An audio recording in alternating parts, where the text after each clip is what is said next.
So guys, मैं हिमांशु कुमार और मैं स्वागत करता हूं आप सभी का हमारे चैनल स्टूडेंट मित्र पर। Student Mitra always with you. Student Mitra जो हमेशा आपके साथ है। Today we are going to discussion about the unit cell according to the cell parameter. जैसा कि आप सभी ने पिछले लेक्चर्स में ये जान लिया है unit cell according to the arrangement, तो उसी तरीके से आज हम लोग जानेंगे unit cell according to the cell parameter. So guys, come on and do hard work because only one hard work is the path of the success. तो guys, शुरू करते हैं आज का अपना बहुत प्यारा सा lecture and let's begin. So guys, आज का लेक्चर हम शुरू करते हैं अपने नोट्स से, जिसकी राइटिंग भाई बहुत ख़राब है, लेकिन हाँ जो नोट है वो बहुत ज़्यादा इम्पोर्टेंट है। ठीक है गाइस, तो शुरू करते हैं। देखो, हमने ये जान लिया है unit cell according to the arrangement. तो according to the arrangement simple cubic unit cell होते हैं, फेस सेंटर यूनिट सेल होते हैं, बॉडी सेंटर यूनिट सेल होते हैं और इंड सेंटर यूनिट सेल होते हैं, जिसको हमने बहुत अच्छे से जान लिया है। ठीक है गाइस, तो देख लीजिए इसमें क्या होते हैं, हमने बहुत अच्छे से जाना है। सिंपल क्यूबिक यूनिट सेल में जो कंस्टिट्यूएंट पार्टिकल होते हैं वो कहाँ पे अरेंज होते हैं, कॉर्नर पर। और फेस सेंटर्ड में कहाँ पे होते हैं, कॉर्नर और फेसेस पे। और बॉडी सेंटर्ड यूनिट सेल में कहाँ कहाँ पे अरेंज होते हैं, कॉर्नर पे और सेंटर पे, एकदम बीचों बीच। और एंड में क्या कहाँ पे होते हैं, दो अपोजिट फेसेस पे और कॉर्नर पे। हर एक यूनिट सेल में कॉर्नर पे होते ही होते हैं, और लेकिन कहाँ कहाँ पे बदल रहे हैं, फेस में फेस पे हैं, बॉडी में बॉडी के अंदर एकदम सेंटर में है, और इंड में क्या है, दो अपोजिट फेसेस पे हैं। और इनका जो रैंक है सिंपल का क्या है, 1 है, फेस सेंटर का क्या है, 4 है, और बॉडी सेंटर का क्या है, 2 है, और एंड सेंटर का क्या है, 2 है। तो गाइस, जैसा कि आप सभी लोग देख रहे होंगे, सिंपल का 1 है और फेस का 4 है, 4 है। ठीक है, लेकिन बॉडी सेंटर और एंड सेंटर का 2 है, 2 2। ठीक है, तो इस चीज़ को आप लोग बहुत अच्छे से याद कर लो। मैं तो कहता हूँ आप लोग इसको तो नोट कर लो, लिख लो, कहीं पे लिख के चिपका दो। ठीक है, क्योंकि ये आपके लिए बहुत बहुत बहुत ज़्यादा इम्पोर्टेंट होने वाला है, क्योंकि इससे आप बहुत सारे क्वेश्चंस को सॉल्व करेंगे। जब मैं न्यूमेरिकल बताऊंगा तो इसमें बहुत बहुत बहुत ज़्यादा इसकी ज़रूरत पड़ने वाली है। सो गाइस, इसको बहुत अच्छे से नोट्स कर लो। फिर उसके बाद अब हम लोग चर्चा करने वाले हैं किसके बारे में, unit cell according to the cell parameter के बारे में। सो गाइस, शुरू करते हैं। देखो, यूनिट सेल को समझने के लिए आपको एक क्यूब लेना पड़ेगा। ठीक है गाइस, क्या लेना पड़ेगा, एक क्यूब लेना पड़ेगा। तो गाइस, हमने क्या लिया, एक क्यूब लिया। क्यूब में कितने कॉर्नर्स होते हैं, 8 कॉर्नर्स होते हैं। ठीक है, तो 2 कॉर्नर्स के बीच की जो दूरी है उसी को हम लोग क्या कहेंगे, कोर कहेंगे। ठीक है, तो इस क्यूब में कोर क्या है, ये कोर है। ठीक, ये क्या है, कोर है। तो गाइस, हमको पता चल गया ये क्या है, कोर है। ठीक, तो इसमें एक्सिस कितने हैं, एक तो ऊपर की ओर जो गया है उसको हम क्या कह देते हैं, वाई एक्सिस। ठीक है, और जो एक इधर साइड गया है इसको हम क्या कहेंगे, एक्स एक्सिस। और जो एक इधर साइड गया है इसको हम कह देते हैं जेड एक्सिस। ठीक है, तो इसका डायग्राम इधर बना लेते हैं। ये वाई एक्सिस हो गया, ये एक्स एक्सिस हो गया, और ये क्या हो गया, जेड एक्सिस। ठीक है, तो चलो अच्छा वाई एक्सिस को एक नाम दे देते हैं। देखो, एक्सिस जो है इसी को हम लोग कोर भी कहेंगे। ठीक है, तो वाई एक्सिस को चलो अच्छा मान लो नाम दे दिया ए। ठीक, और एक्स एक्सिस को क्या नाम देते हैं, बी दे देते हैं, और जेड एक्सिस को सी दे देते हैं। तो अपने पास ये क्या हो गए, ए बी सी क्या हो गए, कोर हो गए। ठीक है, तो ये लोग क्या है, एक्सियल लेंथ, इसको हम क्या कहेंगे, एक्सियल लेंथ भी कहेंगे गाइस। क्या कहेंगे हम लोग, एक्सियल लेंथ कहेंगे। इसको बहुत अच्छे से अपने दिमाग में बिठा लो, क्योंकि आपको बहुत बहुत ज़्यादा काम देने वाला है। तो देखो ये सब क्या है, एक्सियल लेंथ हो गए। तो देखो सी के सामने जो एंगल बन रहा है, देख रहे हैं, ये सी हो गया, सी एक्सियल लेंथ के सामने एक एंगल बन रहा है।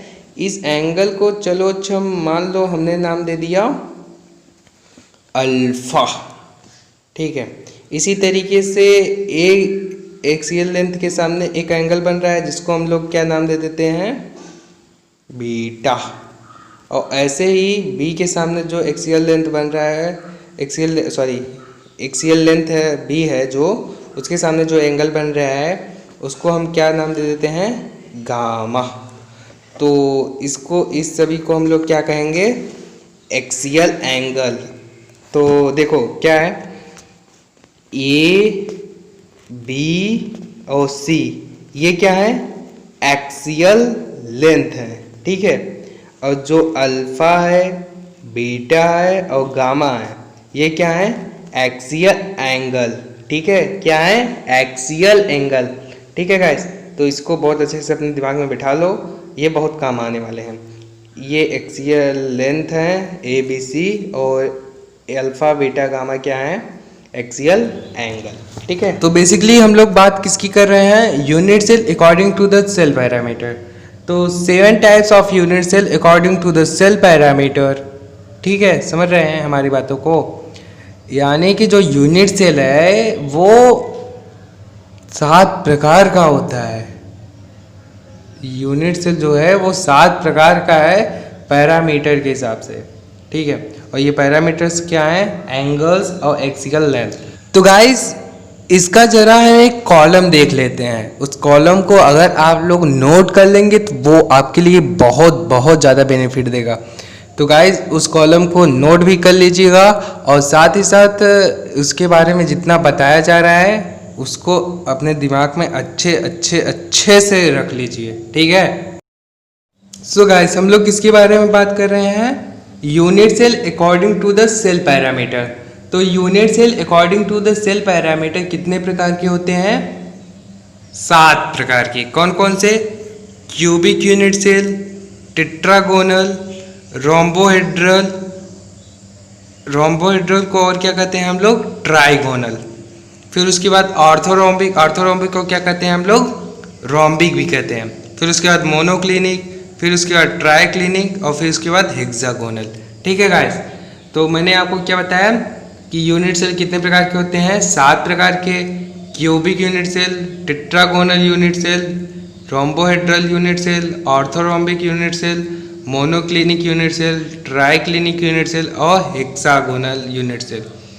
7 प्रकार के कुल मिला के क्या होते हैं, यूनिट सेल होते हैं according to the cell parameter.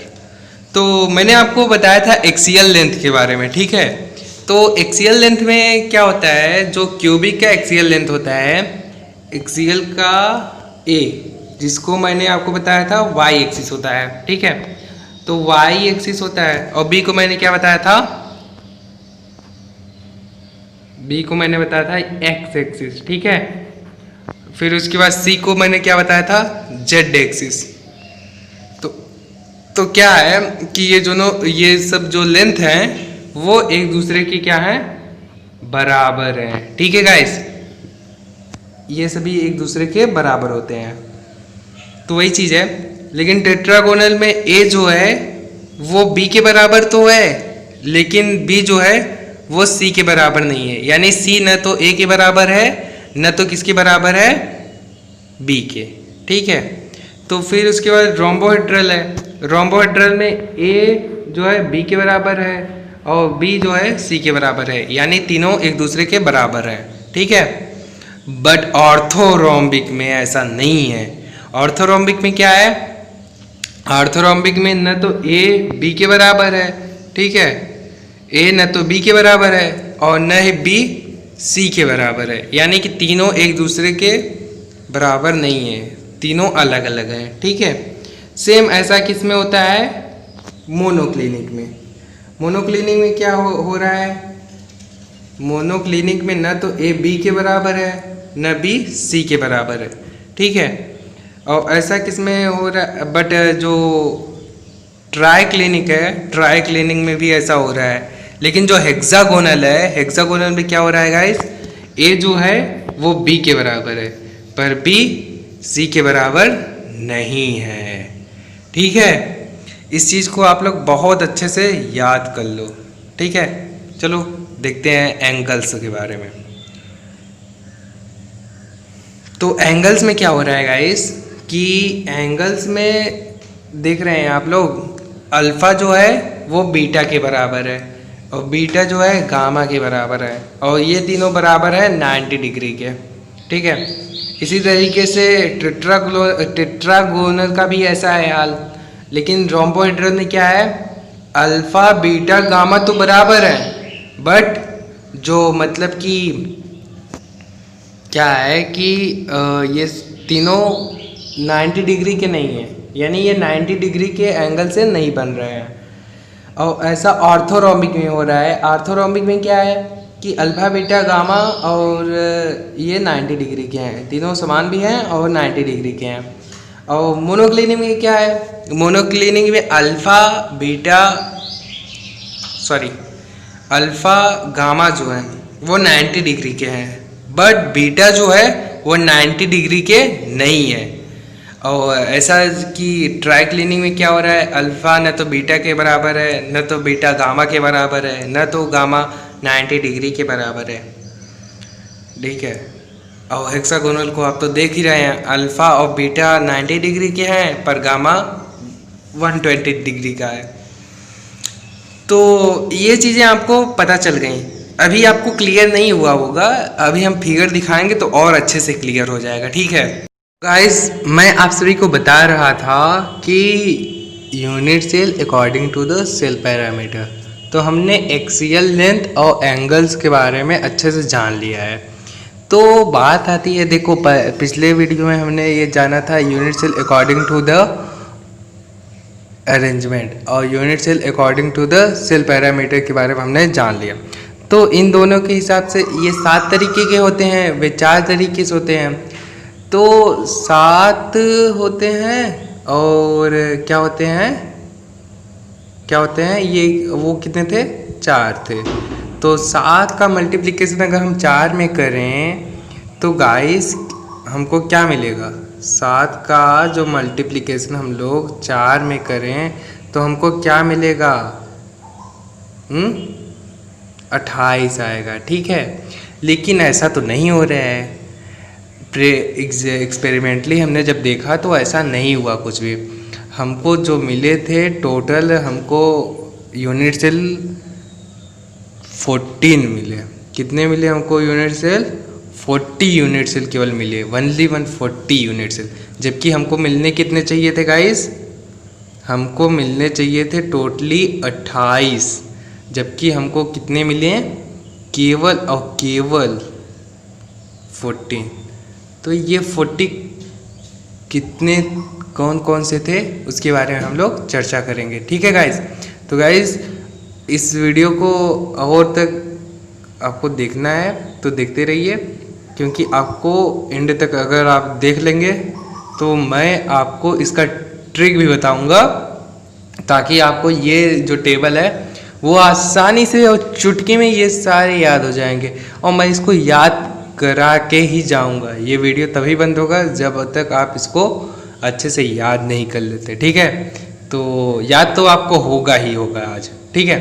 तो उससे पहले हम थोड़ा देख लेते हैं ब्रेविस लैटिस। ब्रेविस लैटिस का मतलब ये होता है कि कितने unit cell total cubic unit cell के अकॉर्डिंग पाए गए थे। तो क्यूबिक यूनिट सेल की कितने पाए गए थे, प्रिमिटिव पाए गए थे, फेस सेंटर पाए गए थे और कौन सा पाया गया था, बॉडी सेंटर्ड। कौन कौन से, प्रिमिटिव, फेस सेंटर्ड और बॉडी सेंटर्ड। इस हिसाब से क्यूबिक कितने प्रकार के हमको मिलते हैं, प्रैक्टिकली 3 प्रकार के, ठीक है गाइस। तो जैसा कि आपको पता होगा कि मैंने प्रिमिटिव को मैंने क्या बताया था, कौन सा unit cell, simple cubic unit cell को हम लोग क्या कहते हैं, प्रिमिटिव, ठीक है, प्रिमिटिव यूनिट सेल भी कहते हैं, ठीक है गाइस। तो कुल मिला के क्यूबिक में कितने होते हैं, 3 तरीके के होते हैं ब्रेविस लैटिस। ब्रेविस लैटिस का हिसाब मतलब तो आप लोग तो जानते ही हैं, unit cell according to the cell parameter. ठीक है, तो टेट्रागोनल की बात करें, टेट्रागोनल में क्या होते हैं, 2 तरीके के। कौन कौन से, प्रिमिटिव और बॉडी सेंटर्ड। टेट्रागोनल में हमको 2 देखने को मिलते हैं, कौन कौन से, प्रिमिटिव और बॉडी सेंटर्ड। जबकि रोम्बोहेड्रल की बात करें, जिसको हम लोग ट्राइगोनल कहते हैं, वो केवल एक ही तरीके का होता है, और वो कौन सा है, प्रिमिटिव। ठीक है, प्रिमिटिव को आप अच्छे से जान लो, सिंपल क्यूबिक यूनिट सेल को ही क्या कहते हैं, प्रिमिटिव कहते हैं। ठीक है गाइस, तो ऑर्थोरोम्बिक में क्या होता है प्यारे बच्चों, ऑर्थोरोम्बिक में क्या होते हैं, चारों तरीके के पाए जाते हैं, प्रिमिटिव, फेस, बॉडी, एंड, 4 तरीके के हर एक यूनिट सेल किसमें देखने को में मिलते हैं, ऑर्थोरोम्बिक में। ऑर्थोरोम्बिक इज द मस्त है भैया, इसमें चारों तरीके के यूनिट सेल देखने को मिल रहे हैं अपने को। ठीक है, मोनोक्लिनिक की बात करें, मोनोक्लिनिक में प्रिमिटिव मिलता है और एंड सेंटर्ड मिलता है। मोनोक्लिनिक में प्रिमिटिव और एंड सेंटर्ड देखने को हमको मिलता है। जबकि अगर ट्राई क्लिनिक की बात करें, ट्राई क्लिनिक से तो केवल भाई प्रिमिटिव मिल रहा है, प्रिमिटिव ही मिल रहा है। जबकि ट्राई क्लिनिक के बाद हेक्सागोनल की बात करें तो उसमें भी केवल क्या मिल रहे हैं, प्रिमिटिव मिल रहा है। तो टोटल की बात करें, टोटल अपने पास कितना एवरेज आ रहा है, टोटल कितने हो रहे हैं, 14। ठीक है, हमको कितने मिल गए, 14। कुल ब्रेविस लैटिस के हिसाब से 14 हमको देखने के लिए मिल गए। तो unit cell according to the cell parameter 7 types के होते हैं, cubic unit cell, tetragonal, rhombohedral, orthorhombic, monoclinic, triclinic, hexagonal. ठीक है, और इनका एक्सियल लेंथ के बारे में हमने अच्छे से जान लिया, एक्सियल एंगल के बारे में जान लिया, और ये unit cell according to the arrangement कितने टाइप्स के होते हैं उसके बारे में भी हमने अच्छे से जान लिया है। ठीक है गाइस, सो गाइस इसमें हम लोग जानेंगे कि cubic unit cell according to the arrangement कितने टाइप्स के होते हैं। तो बेसिकली ये कितने टाइप्स के होते हैं, 3 तरीके के। कौन कौन से, प्रिमिटिव होते हैं, बॉडी सेंटर्ड होते हैं और फेस सेंटर्ड होते हैं। ठीक है गाइस, कौन कौन से, प्रिमिटिव, बॉडी सेंटर्ड और फेस सेंटर्ड।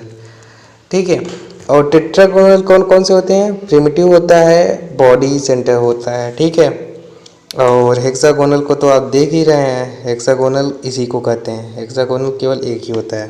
ठीक है, तो और हेक्सागोनल ही होता है। और हेक्सागोनल को हम अच्छे से पढ़ेंगे एक अगली वीडियो में।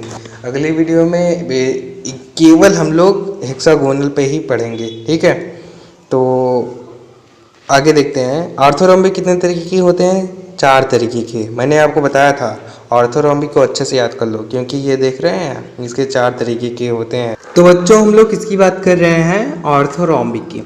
ऑर्थोरोम्बिक में देखो चारों तरीके के यूनिट सेल देखने को हमको मिलते हैं। कौन कौन से, primitive unit cell, body centred unit cell, face centred और बेसिस फेस सेंटर।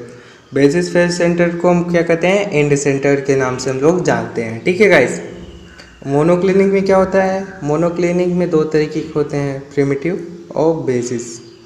ठीक है, और ट्राइगोनल को आप लोग देख रहे हैं किस तरीके के होते हैं, और ट्राइक्लिनिक को भी आप लोग अच्छे से देख रहे हैं ये किस तरीके के होते हैं।